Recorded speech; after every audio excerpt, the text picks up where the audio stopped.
moves towards the sun. You feel the warmth of the rays, and then you know you're alive, and you don't have to be afraid of anything, 'cause you know the truth, and the truth is love, yes it is. Wasn't what they said to you, or anything that you learn from a book or from the news. It's not like that, 'cause it's a thing. It is something that you do.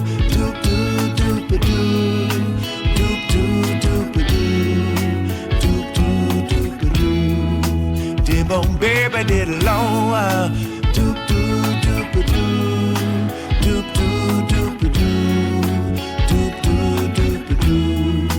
Dib-on baby did love's the highest truth. Nothing could be higher than love, my friend.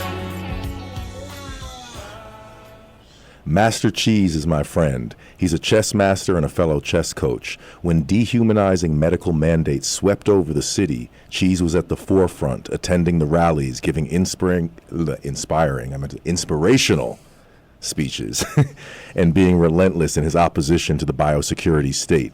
He even led protests right outside of the Marshall Chess Club in Manhattan, where, despite chess being a game of intelligence, the club chose to idiotically mandate experimental fake vaccines for entry into the club.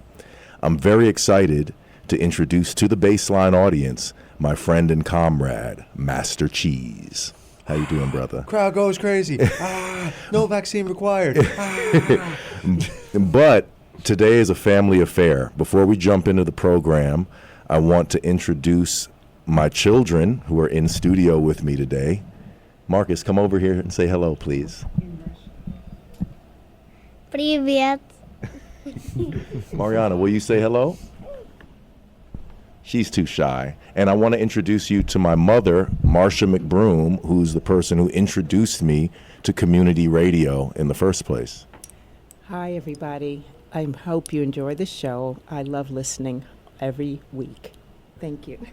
Thanks, Mom. So we're going to get started here. Before we have our discussion, I want to make some announcements. And first of all, please, if you're a listener of this program, please support the program by subscribing to my Substack. You can subscribe for free. If you can give me a paid subscription, that's even better. But subscribe for free for starters. Read the articles, share them, use them to move the conversation forward with friends and foes alike. Please get on Twitter. If you're not on Twitter, make a medical freedom dedicated Twitter account. Retweet links to this show. Follow all the guests of this show. That will get you connected with a streamline of incredible information. And there's Twitter spaces happening on a regular basis. You can literally have your voice heard. You can sit in the audience and wait. If you want to speak, you can raise your hand. And there are people meeting all around the world discussing these critical matters. So I know some of you guys are kind of set in your ways, but think about new modes of connecting with the movement. Also, of course, I'm a chess instructor. Go to remotelearningchess.com. My services have been underutilized by this community. If you don't know how to play chess, reach out to me and we'll at least just go over the basics and go over the rules. If you don't want to continue, say, I just wanted to learn the rules, but hopefully you'll want to continue. And also think about buying a chess lesson for a young person. Someone finally bought a package of 5 lessons for a young person and their family directly through this program, and it was about time, because I've been offering that. And chess, it's a known fact, it enhances the faculties of the mind. It activates human intelligence on multiple levels. So please do not allow that to be an underutilized resource. And go to jeremiahhosea.com and buy a song is another option. You can buy the theme song of this show, Love's the Highest Truth, that we play to start and end every program. But a lot of things are happening, guys. If you're keeping track of the medical freedom conversation, It's unbelievable what's happening. You might have heard AstraZeneca was removed from the market. Chris Cuomo a few weeks ago, who was a poison pusher himself, came out as vaccine injured and is now featuring vaccine injured guests on his program. There's so many things happening, but we have to continue rattling the cage. The truth is coming out. It's inevitable, but let's expedite that process. Let's not wait a million years to realize what we can realize today. So all that being said, let's get into our conversation with my good friend here, Master Cheese. Now let me say, I met Master Cheese several years ago when I worked at the Village Chess Shop in New York City, a place of legend. It doesn't exist anymore.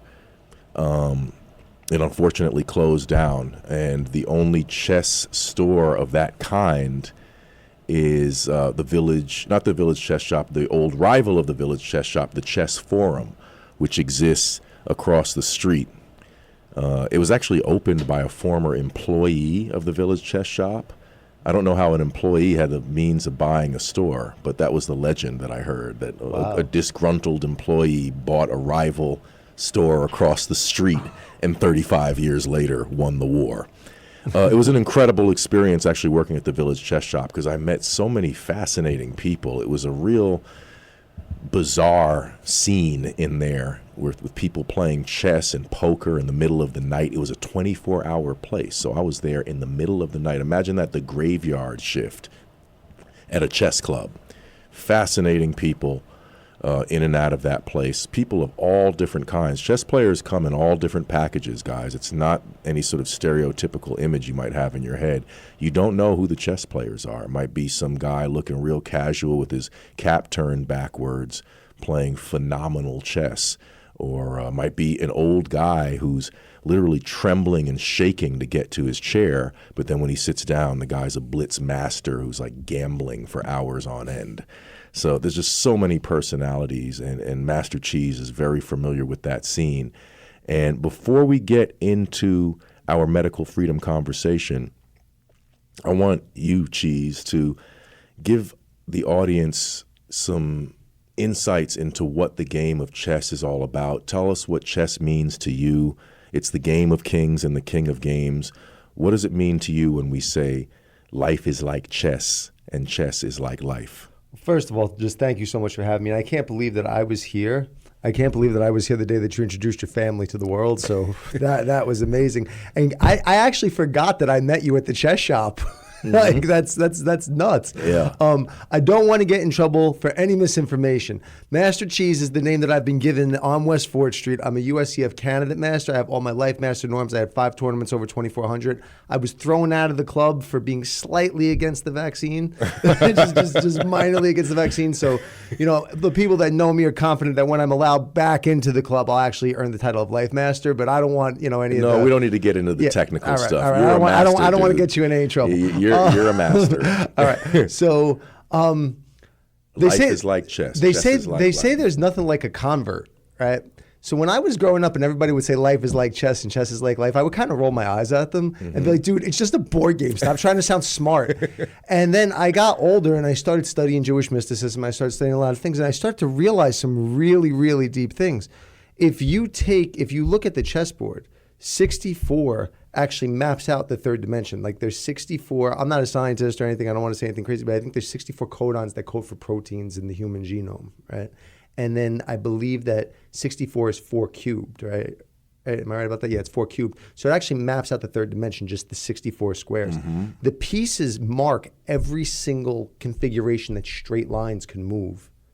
Now, the thing is, straight lines don't exist in nature. They only exist in the human mind, right? Right. So Terrence concept. Terrence Howard's been doing some interesting stuff about that. I don't know how much of it's right, how much of it's wrong, but he's been talking a lot about this. Yeah. So straight lines are only exist in the human mind. So what you actually have is the human mind laid over the template of the third dimension. And it's the only game that's actually shown to raise IQ. So what I say all the time is chess is not there to demonstrate intellect. It's there to cultivate it. So if you get into, and like, listen, I don't want to get too far out there, but the former president of the United States, of the World Chess Federation rather, said he was abducted by aliens and that chess comes from outer space, and it's the best way to fight an extraterrestrial invasion. You could look that up.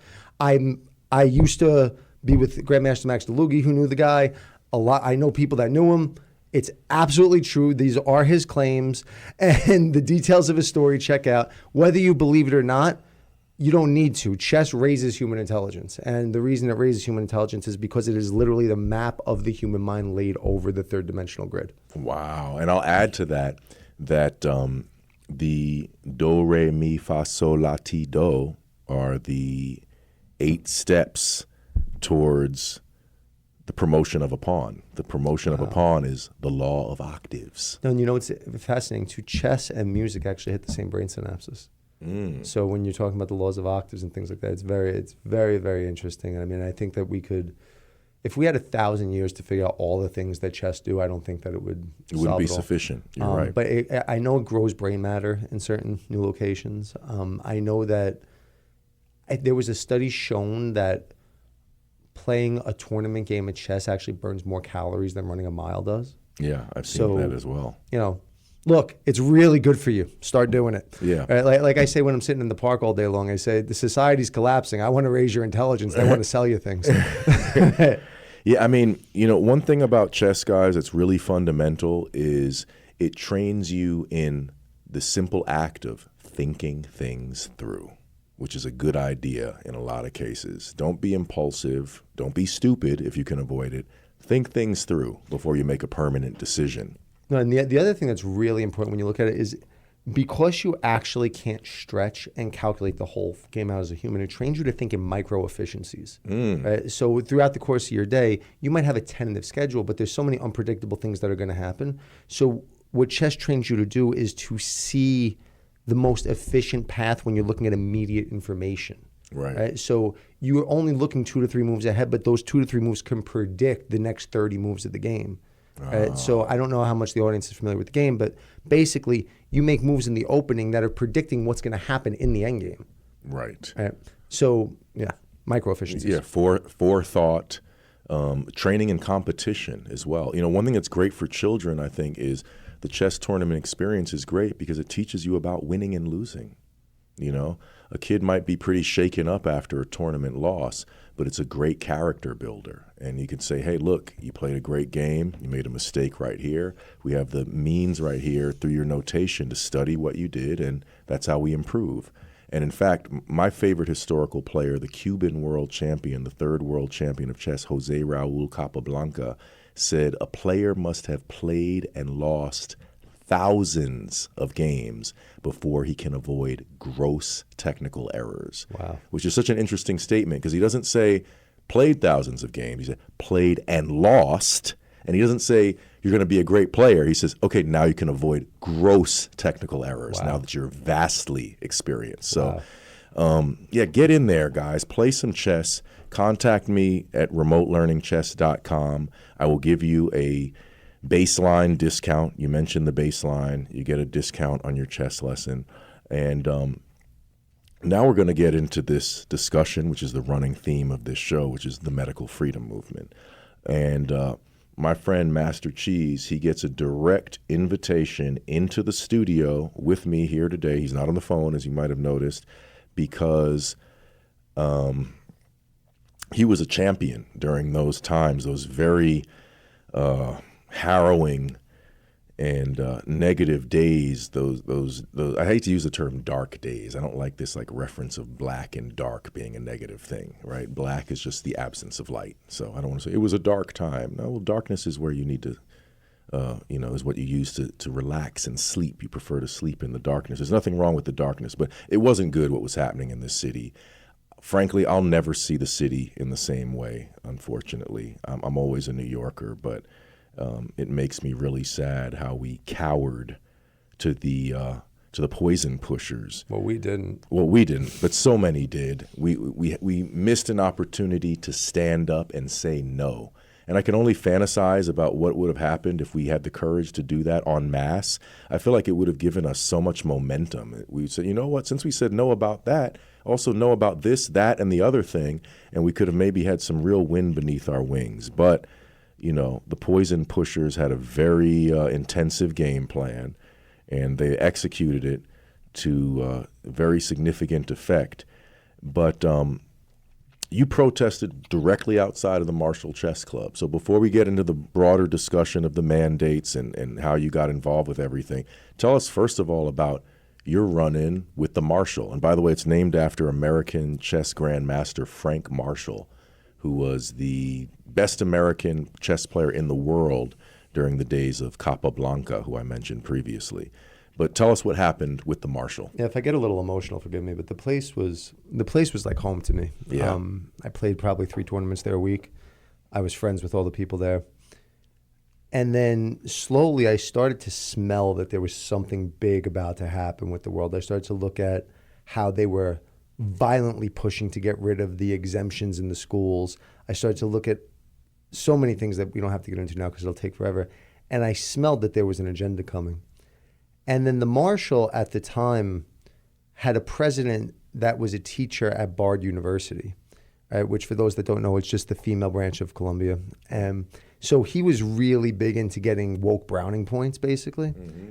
And they decided before the mandates in the city that they were going to mandate a then medical experiment, also known as a vaccine, to play chess in the club. So I had sent multiple emails to him saying, like, listen, and the articles were in the papers. I mean, you can read the emails if you want to. But I sent multiple emails to him saying, like, listen, like, if this isn't about politics, why don't you let the people that didn't take the vaccine play on Tuesdays, Thursdays, and Saturdays, and something like that, and let all the vaccinated people play on a different day? He ignored me, told me to stop emailing him. Now, I knew I was going to get myself thrown out of the club when I did what I did, but I also knew that they were the pioneers in medical tyranny, and somebody had to take a stand, so we got out ahead of it before it swept through the city. So I knew where various protest groups were. I wasn't really going to them at the time because although I was not a fan of the mask mandate. Let me ask you quickly, sorry to interrupt, but when you said that he said don't email him, did he ever give you a substantive response, or was that his response to what you said in the first place? I would have to go back and look at the emails, but there was no real substantive response. But honestly, I don't want to defend him because what he did was so disgustingly political, and it's why I revolted the way that I did, because it had nothing to do with science, it had nothing to do with reality, it had to do with him wanting to look good when he went to his woke university. Right. The emails that I was sending him were they were funny and they were pushy. It was like, greetings, comrades. Right. Hail Fauci, hail Pfizer. But, can we get down to these things? And I don't think I said let the unvaccinated play. I said let the biologically sovereign play on Tuesdays, Thursdays, and Saturdays, and let the members that are going to be growing tails in the near future play on these days. So in whatever defense I could offer him, I was hoping he would realize that I was adding humor to a very serious situation, but I don't know if he gave me a substantive response or not. The reason I felt very comfortable saying that type of email is because so many people were emailing him, asking him to lift the mandates, and he was not giving them substantive responses. What he was doing was he was using his political intelligence and saying, well, this is science, and you haven't paid your dues, or the people that were at the club for 35 years that were emailing him, he was finding little technical reasons to dismiss them that had nothing to do with caring about anybody in the club whatsoever, that just had to do with justifying his political standpoint. Mm-hmm. That when he told me, stop emailing me, and I realized, okay, we're not going to get anywhere, at the time I was actually cast as Hamilton in New Jersey. It was a play called Hamiltons, and I was studying the Hamilton play, and there was a line in there where they said there's only one way for us to win this, provoke outrage outright. And it, went through the whole thing about how at certain times you have to create chaos. And I said, there's only one way to make this work right now. So I went to various protest groups that I really wasn't going to because I wasn't a big fan of the anti-mask protests because I felt like people were scared. And although I thought the masks were the dumbest thing imaginable, I also didn't want to add more fear. I didn't want to be making people that were already scared out of their gourd more scared by protesting against them in the streets. So I didn't go, but I knew where those pockets of protest groups were. Yeah. So I went there and told them what the Marshall was doing and asked them if they would come and meet me in front of the club to say hello when they opened up for their medical tyranny tournament. And it was quite successful. They actually had to stop the tournament and go play downstairs, and it was a whole situation. They threw me out for about 3 to 5 years. I'm actually up for reinstatement now because it's been over 3 years, but they told me they'll let me back in if I apologize. So I'm still not back in. Yeah, right, because you don't owe them an apology. They owe you an apology. No, they owe the world an apology. And the Exactly. reality of the situation is you're allowed to apologize if you did something wrong. But if you apologize when you did nothing wrong, if you look at how many people have died, the excess deaths that are up, all the areas that are up, this conversation about vaccines reminds me so much about the conversations around tobacco. Yeah. When big tobacco ran. But of course, they never mandated you to smoke cigarettes to show up at work. Right? Precisely. So when you look at the gross negligence of what they did and how they played politics as God, Yeah. and the consequences of those actions, they'll have to kill me before I apologize. Yeah, exactly. Well, okay, so before we get into your broader activism around the issue, which is the next thing I want to discuss, I want to respond to some of the things that you said right there. Like, first of all, I've been harping on this, but I'll say it again. Even if these people had devised the greatest vitamin nutritional supplement of all time, the most well-tested thing with zero negative effects, something that is guaranteed to prolong your life, you don't have the right to mandate it, right? So even if you had a perfect product, don't tell me, oh, I'm a scientist. My life isn't ruled by scientists. The scientist doesn't come to my house and feed my kids. Well, there's a reason for that too, because there's something called the law of unintended consequences. Right. And when you start tinkering around with the human genome, which we don't fully understand yet, you don't know exactly what's going to happen. Right. Now, when you went into the World Health Organization studies on mRNA vaccines that were conducted 5 years beforehand, all the rats were getting sick and dying, autoimmune disorders. The ferrets. Yeah, but when you have an emergency authorization use, you get to largely and broadly skip over animal trials. Yep. So now what's happening is we had a quote-unquote vaccine on the market that was politically deemed safe and effective before it was even created. Right. And it's a contradiction in terms, because you can't confirm that it's safe or effective. You rush through the regulatory process. And this is something that's very important. Johnson & Johnson lost a $2 billion lawsuit for showing that they covered up the science on their baby powder that was giving children cancer. Pfizer lost the biggest criminal lawsuit in history, a $2.4 billion lawsuit. And then we were mandated to accept them as our messiahs. And I mean that literally. They were literally there to save Western civilization, the biggest criminals on the planet. So I don't need to be a scientist to say something is grossly wrong. And there's a coherence of agenda that has to be present in order for this level of political and scientific negligence to happen. And I don't need the data, because the data speaks volumes when you look at the criminal proceedings against our so-called messiahs. And let me jump in there too and just say, you know what? This whole boogaloo about data, it's a bunch of BS, guys. Sorry, because there is data. I'm not saying there isn't the accumulation of data and the analysis of data, but if someone died as a result of their experimental injection, we know that theirs is a totally underreported system. Someone could have died of a heart attack, and the doctor who was the poison pusher who, administered the shot, they're not raising their hands and say, hey, it might have been that shot I told you need to take. And the family members aren't making the correlation. So there's a lot of people, I think, who have just died and they didn't get entered into the data, but they very well should have. Well, this is something that's really important too. And if you're a criminal enterprise, right, and you understand how statistics could be skewed, I'll give you an example. Now, I don't want to pretend to be a scientist at all, but I could tell you what a doctor... And there's a quote about that. I don't know who came up with the quote, but they said, there's lies, there's big lies, and then there's statistics. Wow, that's brilliant. But go That's ahead. absolutely brilliant. One time I was in the doctor's office and he was trying to explain science to me, and he said to me, do you know we actually can't say, and I don't know if this is true or not, but one doctor said this to me, we can't say that cigarettes cause lung cancer. We could say that there's a correlative relationship between them. So when you're drugging the population of the planet, there is no way that we will ever be able to prove correlation and causation in these deaths, because it's so vast. And what we can do is start to look at the numbers of excess deaths. What we could do is start to look at the cancer spikes. What we could do is start to look at the wide-ranging things that have went on. But to prove the level of homicide of the planet that has happened is absolutely statistically going to be impossible, and they know that. And they also know that even if you get it to the point that you could prove it, they could get it thrown out in court.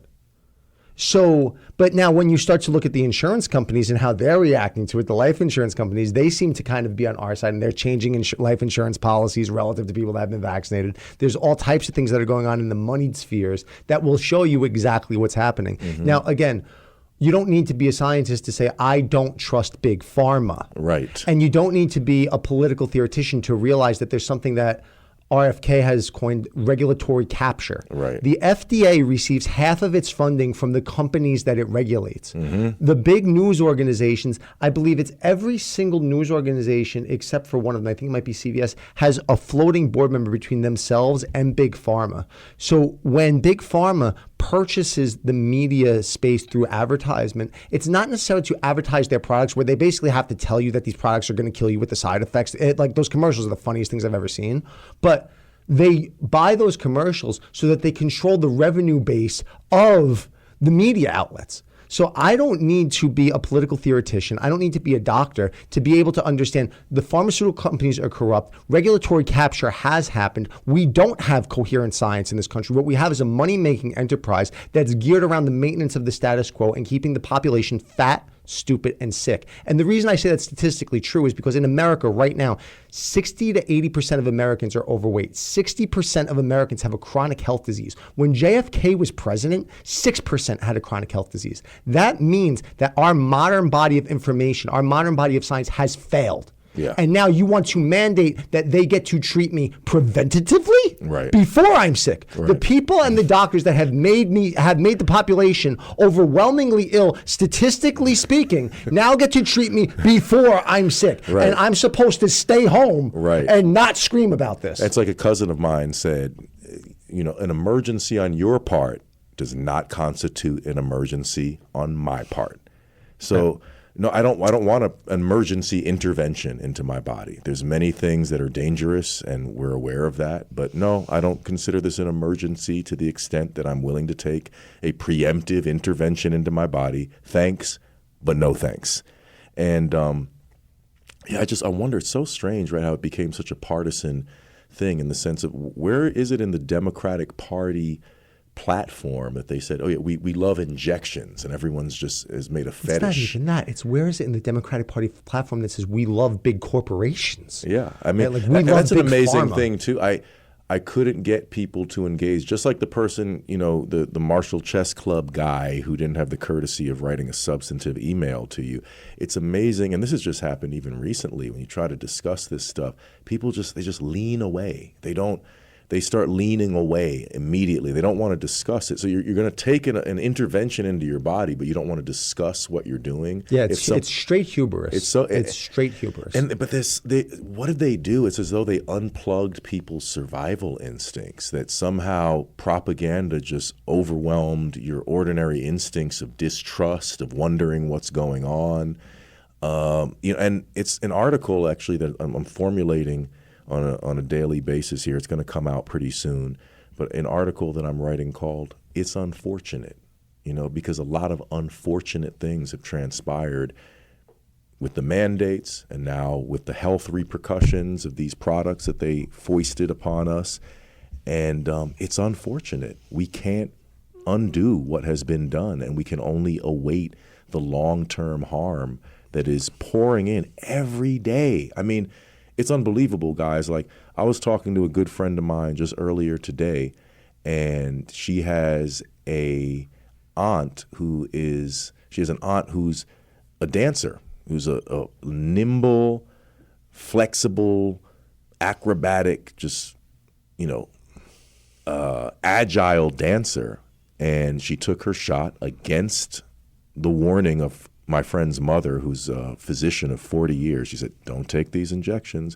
The woman didn't take it very seriously, that her aunt, who's a physician, said, don't take it. She went and took it. She can't walk now.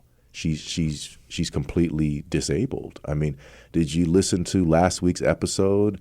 We have Lindsay House in the archives for last week. Please listen to that episode if you missed it. I mean, she's a very well-informed vaccine-injured individual who's done an incredible amount of research into her condition. And, she goes through just how her health has been ravaged from head to toe. If you missed it, listen to my interview with the coerced nurse, Danielle Baker. Her spinal cord is deteriorating. I mean, in the agony of that, she can't take care of her children. She feels, miserable that she wants to care for her family and they have to care for her. And there's going to be more vaccine injured individuals on this show. And as I pointed out, actually in last week's episode, I pointed out these conditions are so bad that if just one person was ravaged in this manner, they deserve to be commemorated. They deserve every bit of support. They deserve legal recompense, like everything possible. But it's not just one person. Lots and lots of people have been harmed. And then not only have people been severely harmed, there are people who have nagging little injuries. They have new health problems. They weren't injured to the extent of Danielle Baker. But another friend of mine just a few days ago spoke to a good friend, has weird pins and needles feeling in her feet since taking her vaccine. What is the deal with all of this? Well, there's something that's, I think, really important. There's a lot to unpack with what you just said. But before I started taking the stands and doing the things that I did, I really wanted to make sure that I was right, because when you're in a life and death situation like that, if I'm wrong, I'm killing people. Right. Something that I looked into, though, in America, you're actually not allowed to sue a vaccine company if you're injured by a vaccine. You have to go through something called the Court of Special Masters, which is kind of a freaky name, so they just call it vaccine court. Right. So 25 cents out of every vaccine goes and is appropriated by the United States government. So you have to sue the government when you're injured by a vaccine. To date, over $4.3 billion have been awarded to vaccine-injured people. The problem is the majority of that money has non-disclosure agreements on it. So when you're injured by a vaccine, you have to sign a gag order, which means there's a gag order on the science. We're not allowed to investigate those claims. You're not allowed to talk about it. Right. Now, the deeper thing, when you were talking about survival instincts, what I think happened is they said during the Nazi regimes, how did you turn the German population against their people? And one of the Nazi propaganda specialists said, people are easy. If you scare them, they'll do whatever you say. So when people are scared, they look for authority figures. And I think that that's really what happened when we saw the lockdowns come. People were scared. They were told they were all going to die if they left their house. And not only that they were going to die, that if you went outside and breathed fresh air, you were a murderer. So we were overwhelmed with both fear and guilt. And that led the population into a docile compliance with the biggest criminals that the world has ever seen. Right. So we actually, we have a mutual friend, actually a friend who's now a mutual friend because you introduced me to her, Kaoru. Yeah, that's a hard way to. I call it Kaoru because I don't know how to say it in Japanese. Yeah, I'm sorry. Yeah, maybe I'm mispronouncing our. No, name. Every white person alive mispronounced it, so I can't pull it off. But I'd love for her to call in if she's listening. She was going to try to listen. I hope she can call in. We'll text her. I'd love to hear from her. But she was the person who I quoted in my Substack. Actually, the Substack was kind of inspired by her, called "If You Took the Trump Vaccine, You're a Trump Supporter. I hate to be the one to break it to you." Mm-hmm. And it came from Kaoru was on a picket line. She was protesting the mandates, and some fool yelled at her, "You're a Trump supporter," where she's actually not a Trump supporter. She was just literally there protecting her bodily autonomy. And she instinctively said something that is so brilliant to me. She just said without any hesitation, well, I wasn't there, but in my mind, the timing was perfect, that she said, well, you're the Trump supporter. You took the Trump vaccine. Right. And I find that amazing. I was in a pro-vax Twitter space the other day, and all these people rejoicing the conviction of Trump. And again, you guys know I don't support any of these people. I'm not a Trump supporter. I'm not a Biden supporter. RFK. I don't support these people. But this one space, which is normally dedicated to denouncing anti-vaxxers and promoting vaccines, said, they were so excited about the Trump conviction and it's so happy to see MAGA people upset. And I raised my hand. They let me have a mic. And I said, I hope you guys all realize you guys are denouncing Trump, but you're all Trump supporters. You took the Trump vaccine. And for the people who think, oh, that's an abstract thing to say, it's not abstract. Donald Trump was a one-term president. That's a historical fact, right? Was he a two-term president? No, as of now, he was a one-term president. And one of his major policy decisions was Operation Warp Speed. It was the policy. If we look back in history, he was the Operation Warp Speed president. If you oppose Trump, you should have let him fall flat on his face with his vaccine stuff. We would have said, wow, Trump was such a huge failure. He tried to push experimental vaccines on the public, and nobody took it. Well, this is what I think But 80% of the people took, and the people who hate him thought they would oppose him by taking an injection, which I call, you basically have his signature in your bloodstream now. What I say to people all the time is the left is screaming that Trump is Hitler. The faux left. Is screaming Trump is Hitler. The right is screaming the Biden administration are the Nazis, right? What this means is that the Nazis are coming and the planet's divided. Right. Which is exactly what they would want. So Right. if people could get their heads out of political astral heaven or wherever they are and realize that there is a unified force that is manipulating both arms of government and it is descended into the pharmaceutical, technological, industrial complex, we actually might have a chance to keep ourselves out of digital concentration camps. But as long as they keep their thoughts politicized, and I mean, I was actually told by somebody that I did not take the vaccine because I was racist.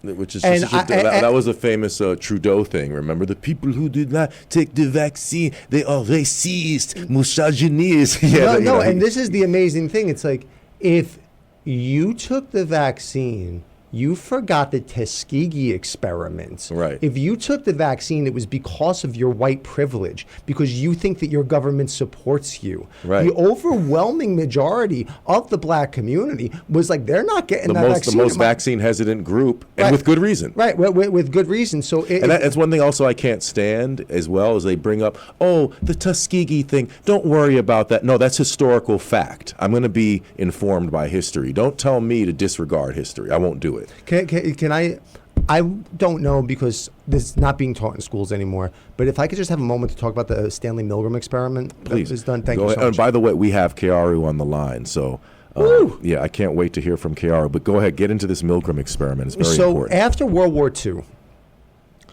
psychologists wanted to understand how Hitler was capable of taking over an entire population. So they devised an experiment that was on people's response to authority. And they set up the parameters where they put a silhouette behind a curtain. And then they told the participants of the study who thought that they were participating in something else that they were studying the human pain response to learning. So a doctor would come and they'd talk to the person that was actually being studied and say, okay, when he gets an answer wrong, we want you to press the number 1 button, and it's going to administer a slight electric shock. And there were a series of buttons from 1 to, I think, 400, right? So they'd ask him a question, he would get it wrong and say, okay, press the number 1, and they wouldn't hear anything. And then they'd ask him another question, like, okay, press 10. Wouldn't hear anything. Something like this. The numbers might be off. Then press 25 when he gets it wrong. He said, ow! All right, now he got it wrong again. Press 45. Ow! Right. All right, he got it wrong again. Press 65. Ow! Ow! Press 100. Oh, please stop. I can't take it anymore. And the doctor would say, no, continue. Right. 150. Please, I'm going to pass out. 200, you would just hear a thump that the person passed out. And what they found was that 65% of the population, now listen to this, to everybody that took that vaccine because a doctor told you to do it, 65% of the population would kill a person if a doctor told them to do it. Now, the reason that this sent shockwaves to the psychological community was because they estimated that 0.1% of the population would do it because that's serious psychopathic behavior. 65% of the population under authoritarian response would kill a person if told to do so. So I remember when I first heard that study, I said, what is it going to take for me to be in the 35% that wouldn't do it? Mm-hmm. Then what we see, especially now, is so many people, I don't know if it was you that said it, but I heard somebody said, they were like, I've met a lot of people that regretted taking the shot. I haven't met one person that regrets not taking it. Yeah, true. That's true to this day. So I think that that's really important for people to remember when we're moving through this information age and when we're moving through these times of fake news and the ministry of truth and all this conversation around how to interpret information. Remember, you're statistically likely to conform with scientific authority figures, and that was a response that was understood after the Second World War. And if just a slight non sequitur, After the First World War, the Federal Reserve came into place. After the Second World War, the Industrial Revolution started. Now we're looking at the dawning of AI. So these types of compliant responses of mass civilization are historical facts. And whenever people scream at me about science, I say, okay, you could scream about science that I'm sure you don't understand, but can we talk about history? Because that seems to be a little more important to me at this point in time. Right. Because I'm sure that Stalin killed far more people than COVID did. Yeah. Like Stalin, and governments have killed way more people than COVID did. And by the way, if you didn't have diabetes and you weren't 2 feet in the grave, you're looking at 90% of those COVID deaths going right out the window. Yeah, and not to mention early treatment. And let's be honest, the FDA is responsible for the obesity. The FDA is responsible for the diabetes, and the overwhelming majority. And why are food and drugs regulated by the same administration? Shouldn't they be separated? Right. How about just the food administration? Right. Are we eating good food? Food and drugs? Why does that go hand in hand? Well, no, and this is an amazing thing. If you go to other countries, we have foods in America that are not legal in other countries. Yep. Right? I just found this out recently. If you're eating Cheerios is basically a big bowl of glyphosate. No, but this is something really important. If you're eating any oil that's not labeled organic, they're allowed to use hexane to process that. Wow. Right? Hexane is a petroleum derivative. Now, I'm stretching when I call it motor oil, but I call it it's analogous to a motor oil that's in your foods. There are foods, vegetables that have been genetically modified to be able to contain more Roundup and Agent Orange in them. That is a fact, and that is science, by the way. So when you look at our obesity numbers going through the roof, diabetes numbers going through the roof, cancer going through the roof, the FDA gave it to you, and they also gave you the vaccine. Right. Yeah, so, that's the problem, guys. You shouldn't be trusting people who not only did not earn your trust, they did the opposite. Right. Right. No, they work diligently. Reason to distrust. They work diligently to make me not trust them. Exactly. So we have Kaoru on the line. I'd love to hear from her. Is she queued up? Kaoru, are you there? Yep, I'm here. Am I saying your name properly? I'm sorry. I mean, my mom can't even pronounce my name properly, but Okay, everyone in thank the you. States call me Kaoru. Kaoru. But the proper pronunciation is Kaoru, but, it's only Kaoru. when I'm in Japan. I got Don't worry you. about it. Well, thank you so much for joining us. You are, another hero in my eyes, standing up against these dehumanizing medical mandates when so many people lack the courage to do so. And from my conversations with you, it just seemed like a very natural thing that you were just protecting your own body, right? You weren't involved in these protests from some ideological point of view in particular. Is that fair to say? I was very reluctant about being an activist. Actually, I'll be honest that I'm kind of mortified to be seen as one because I always kind of classified them as people who couldn't get their lives together and they wanted to raise their finger at the world before they, put their ducks in a row. That's a brilliant comment. That's why I love this show. But, my fiance, he was big into activism. He was, battling some emotional stuff, to be honest. I know you guys were talking a lot about politics, but in the end, I really see this more as a psychological war than a political one. And it was actually when it became politicized, I saw something was up. And I actually, even though it was a very dark period in New York City, and it was one of the darkest periods of my life in New York, but I found the light in the darkness. So I have nothing but there's a lot of pain that we went through being the minority group to fight this, but there was a huge awakening, at least for me, and I was able to process a lot of my emotional issues as well, and by being politically persecuted by the left and the right, honestly. It came to a point where I was raised in New York City, very democratic, Democrat upbringing. I still kind of consider myself more center left. But in 2016, when I saw the woke stuff come into play, it reminded me a lot about what my family, I'm half Chinese, what my family fled from in communist China. And I got really scared. Sun Tzu Dingfa, which is what we all learn is Sun Tzu's Art of War. The way to defeat your enemy is through the divide and conquer strategy. Sure. And so I never saw America so divided. And and I'm a product of a divorced parents. Likewise. So what I saw was, in my childhood, my pain was, choose a side, choose mom or dad. And I just refused. And it was another situation when this all happened, choose, Trump or Biden, choose left or right, and I was like, I love everybody. I'm not going to demonize one side just based on politics. I refuse to do that. And as a result, I got labeled everything under the sun. So. Wow. Well, thank you for your courage, Well, refusing to pick a side means that you're alt-right. I thought alt-right meant gay Nazi. Yeah, or that you refuse to pick a side, or at this point that you're not overweight. No, but then it was a weird thing because our activists. I met a lot of these activists through the Trump rallies. I couldn't I was living in Taiwan before the pandemic, and I found a lot of people in Taiwan were huge Trump supporters, and I wanted to understand it. And then that's how I kind of met a lot of Trump supporters, and I saw the way they were demonized. I saw real blood on the streets, people getting pepper sprayed, people getting kicked in the face. I've never seen that kind of bloodiness on the streets of New York. And this is during a time when a lot of people were in lockdown or they didn't want to go out. And so I felt like I was seeing something that a lot of New Yorkers didn't see.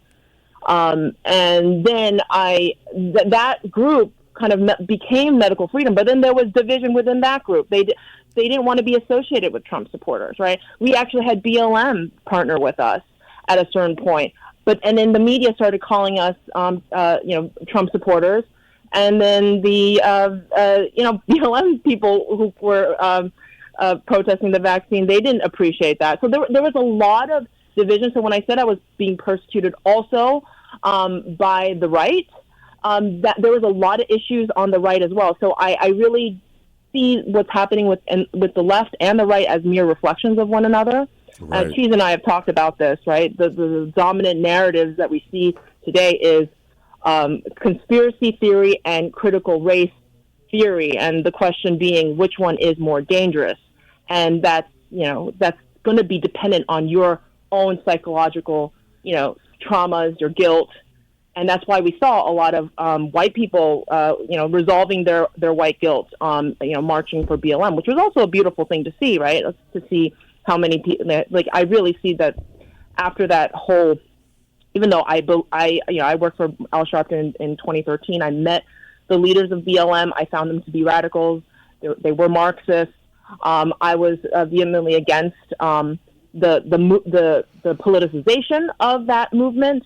But of course, I agree with the term Black Lives Matter. Yeah. But then it's sort of, and we're still seeing that right now. It's like the Palestine Israel debate now is in the forefront. Yeah, I mean, I'll say there's a lot of deep-seated issues that are being resolved that we're seeing on the streets of New York. Absolutely. I'll say as far as Black Lives Matter stuff goes, to me, it's a watered-down sort of saying that wouldn't have cut it in the Black Power movement. Like if someone was like, Black Lives Matter during the real Black Power struggle, people would say, what's wrong with this, brother?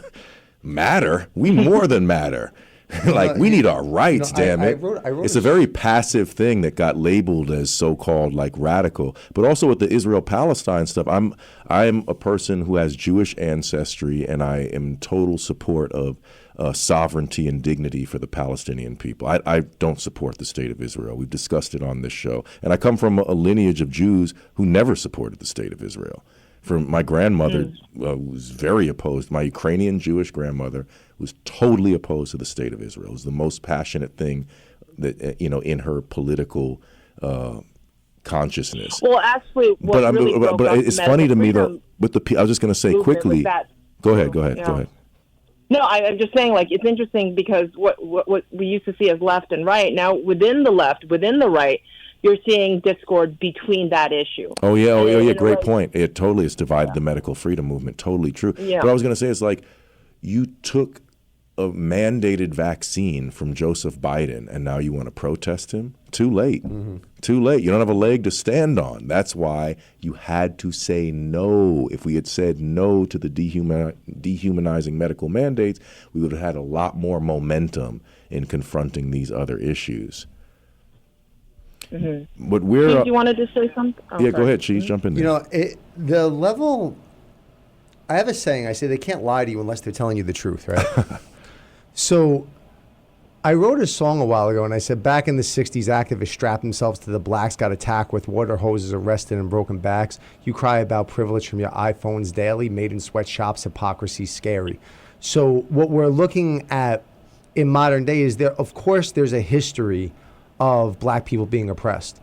What I think gets very, very interesting in our modern conversation, if you want to take the political angles out of it, and we see the momentum that we're going towards, Jews were an oppressed minority too. And they became one of the most successful oppressed minorities that we've ever seen. So in the conversation that we're having nowadays, it's not an issue of what's right versus what's wrong. It's an issue of who's oppressing what and what's oppressing who. Meanwhile, we're all being oppressed by the same military, pharmaceutical, technological, industrial complex. So while we're sitting here arguing with each other about who's in the oppressor seat, the real oppressor is putting that on Facebook and putting that on Instagram and spraying that all over the news, causing discord amongst the population so that the Nazis are coming and the population's divided. And I talk about this all the time. People get in trouble using terms like Illuminati. People get in trouble using terms like, I don't even know what terms they get in trouble for using. I call it the billionaire mafia. The idea that there's a group of billionaire sociopaths that want more power is not insane. And what I say all the time, and it's really, really important to pay attention to this, if you own the Federal Reserve and you own the food supply and you own the media, you're not looking for more money. Nobody actually wants money. What we really want is power and freedom. Once you own the financial system, you don't want more money. You want the maintenance of the status quo. So what we need to pay attention to is who the actual oppressor is. And yes, me and Kaoru talk about this a lot. I say this all the time. We need to get away from critical race theory, move into racial comfortability theory. There are areas where we do need to discuss racial dynamics in America, and it's very real, and we're 2 generations out of segregation, and there still is a wake of that is in the collective psyche that needs to be addressed. If you think that racism is the dominant problem in America in 2024, I'm pretty sure that the FDA has made you obese and stupid. It is literally a conspiracy theory that America is the most racist country in the world. Like, as somebody who grew up in Japan, who grew up in Taiwan and Japan, and who traveled a lot all over the world, America is one of the least racist countries. And I recently was in South Carolina for 2 years, and I was told, you go there as a woman of color, you're going to face racism. They're going to eat you alive. No. Like, that was that itself I see as a conspiracy theory. And are there conspiracy theorists that are way off and batshit? Of course. But then the fact that these two narratives have become so mainstream means that there are elements of truth in those two things, and there's a chance, or there's an opportunity, should I say, to rectify those two narratives. Yeah, Because I mean, the question that you have to ask around this is, what is the bigger threat in America right now? Racism in America in 2024, or the pharmaceutical industrial complex? Like, what is the bigger? Who literally uses racism as a 60% of the population has a chronic health disease. Black people make up 13% of the population. Right, 60% of the population is being oppressed by the Food and Drug Administration. That is a statistical fact. And here's the reality of the situation. Everybody is born having to navigate certain dimensions of psychological guilt, and then we do that juxtaposed against the civilizations that we live in. The projection of your own personal family guilt onto racial dynamics is a way to make yourself a good person with absolutely no moral work whatsoever. Yeah. So this is where, like I say, I do think we have to pay attention to racial dynamics. It adds a richness to experience, and it does help us create a better life for everybody. There are definitely areas that those things need to be discussed. It is not the dominant problem in 2024. The fact that people with comorbidities were at the highest risk of dying from COVID, and those comorbidities statistically are coming from the scientific enterprise, not in some sort of abstract way, right? When you track the expansion of the pharmaceutical industrial complex from the JFK era to today, you can see lockstep progression in the amount of fat, stupid people that are here. They cannot be given this type of unilateral power over civilization, because that will guarantee the biochemical maintenance of the status quo. Guaranteed. So many of these medicines have side effects, and then they say, ask your doctor about this today. Well, your doctor just got greeted by a sales rep selling Ozempic, right, which is a drug that stops you from being obese, that also paralyzes your gut and does all types of crazy things. The doctor does not need to know even what's in the Ozempic. He knows that he just got a bunch of free lunches and a bunch of donations, and now he's supposed to prescribe Ozempic, and all he needs to know is it's FDA regulated. Now, what I challenge anybody out here to go do this. Go to your doctor and just say to them, what's in the vaccine? And they're going to tell you mRNA. And you're going to say, but what else is in there? And they're going to say, I don't know. And I know that because I've asked multiple doctors, and they don't know. Now, that means that them giving you informed consent is absolutely impossible. And this is what's called science. So this is how I'm very confident over who the real oppressors in civilization are. Hey guys, we're right at the end of the program. Thank you so much, Master Cheese. Thank you so much, Kaoru, for calling in. You're awesome, both of you guys. I didn't even get to mention Master Cheese is an incredible MC too. I was hoping to do like a little beatbox interlude and do an acapella in the studio, but we got all carried away. But we're closing up now, and I want you to listen to this song. Which song did you send me? This is called Capstone. Capstone. You can get it on Spotify. Just look up Cheese the New Yorker, Capstone. Cheese the New Yorker. Capstone. Capstone. Yeah, So yeah, we're closing out for today. Thank you guys for listening. Thank and you. Please spread the word about this program. We have great guests lined up, and we are not going to stop discussing this until these matters are resolved. So have a wonderful weekend, everybody. Think of what you can do to move the medical movement, the medical freedom movement forward, right? Medical freedom warriors here. Peace and love, everyone. Thank you, Master Cheese. Thank you, Kaoru. Thanks, Ryan and Dylan. We're out.